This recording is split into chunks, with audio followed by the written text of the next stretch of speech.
దయచేసి అందరూ నా వీడియో తప్పకుండా కడ వరకు వినండి. ఈరోజు నైట్ నేను నా పిల్లలిద్దరం చనిపోతున్నాం. ఎందుకు చనిపోతున్నామంటే, ముగ్గురు వ్యక్తులు నా భార్య చనిపోయిన కాంచి నా మీద పగబట్టేసి చాలా టార్చర్ చేస్తున్నారు నన్ను.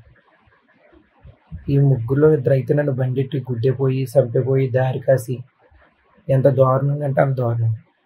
ఇంకో వ్యక్తి ఏమో వాడు ఇష్టానుసారంగా ప్రవర్తించి చాలా నరకం చూపెట్టేస్తున్నారండి వీళ్ళు ముగ్గురు కూడా నాకు. ఇందులో ఒక వ్యక్తి పావులూరు దుర్గారావు, సన్న వెంకటపతి, 4వ వార్డు మాజీ నెంబర్ అండి, పోలేరం గుడి దగ్గర ట్రైలరింగ్ చేస్తారు మా ఊళ్ళో.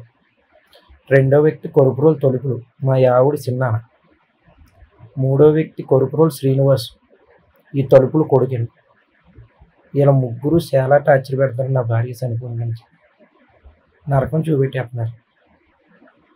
మొన్నటికి మొన్న మా అమ్మకు ఒంట్లో బాగాలేదని రాజమండ్రి తీసుకుని వెళ్తాను బండి మీద. రొంకు కట్టాడండి మా అమ్మకి నాకు. రొంకు పిల్లల్ని ఎక్కించుకుని తిరుగుతున్నాం బాగానే తిరుగుతున్నాను. దారి కాసింది ఆపి ఈ కొరుపురోలు తలుపులు మాట్లాడుతున్నాను. మొన్న ఏదో అమ్మాయి విషయంలో గొడవ అవుతాయి, ఆ గొడవ తగ్గు పెడితే అక్కడ వాళ్ళ కొడుకు మా అమ్మని నీ అమ్మ శని డాష్ అని తిట్టాడండి. అమ్మ ఏం చేస్తే చెప్పండి, నా అమ్మను కూడా తిడుతున్నాడు ఈ తలుపులు కొడుకు. అందరూ విన్నారండి అక్కడ అండి. వీళ్ళు ఎలాగంటే నరకం చూపెట్టేస్తున్నారు అన్నమాట. నా బామ్మర్ది నా మాంగర్యాలు అందరూ బాగానే ఉన్నారండి. వీళ్ళు బాగా దారుణం అయిపోయి నా భార్య చనిపోవడానికి కారణమే ఈ కొరుపురోలు శ్రీనివాసు తలుపులునండి.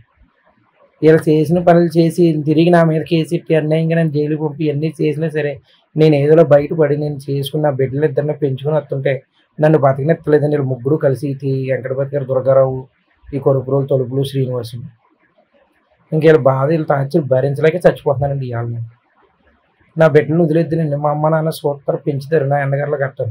రేపు పొద్దున్న వాళ్ళని బాగా పెంచినా సరే ఇంకో అలా చదివిచ్చారు ఇలా చదివిచ్చారు, లేకపోతే అలా చేసి అలా కొడుతున్నారు ఇలా కొడుతున్నారని వాళ్ళకి నరకం చూపెడతారని నేను నా బిడ్డలను చంపేసుకుని నేను చచ్చిపోతున్నానండి ఇవాళ. వీళ్ళు చాలా నరకం చూపెట్టేస్తున్నారండి. బాగా ముఖ్యంగా ఈ మధ్యలో బాగా ఎక్కువైపోయిందండి తలుపులు. ఈ దుర్గారావుది బాధ బాగా భరించలేకపోతున్నానండి. ఈ ఇంట్లో చెప్పుకోలేను మా అమ్మ నాన్నకి. చెప్పుకున్న కాడి నుంచినేమో ఎందుకు పోనే అన్నట్టుకి వెళ్ళంటారు. ఈడేదైనా చేసిన నుంచి చేసుకున్న నుంచి జైలుకి పోయి మళ్ళీ నేను ఏదైనా ఎక్కడికైనా వెళ్ళి పెట్టి జైలు కట్టకపోతే మళ్ళీ నా బిడ్డలు అనాథలు అయిపోతారని అలాగే మూసుకుని ఊరం పట్టి ఇన్నాళ్ళు వస్తుంటే ఇంకా ఎక్కువైపోయి ఎంత టార్చర్ చూపెడతానండి అంత టార్చర్ చూపెడతానండి. అందుకే చనిపోతున్నానండి. వీళ్ళ ముగ్గురిని మాత్రం దయచేసి పోలీసులు అసలు వదలొద్దు అండి. ఉంటాను. షేర్ చేయండి, లైక్ చేయండి, సబ్స్క్రైబ్ చేయండి. మరిన్ని వీడియోల కోసం బెల్ సింబల్ పై క్లిక్ చేయండి.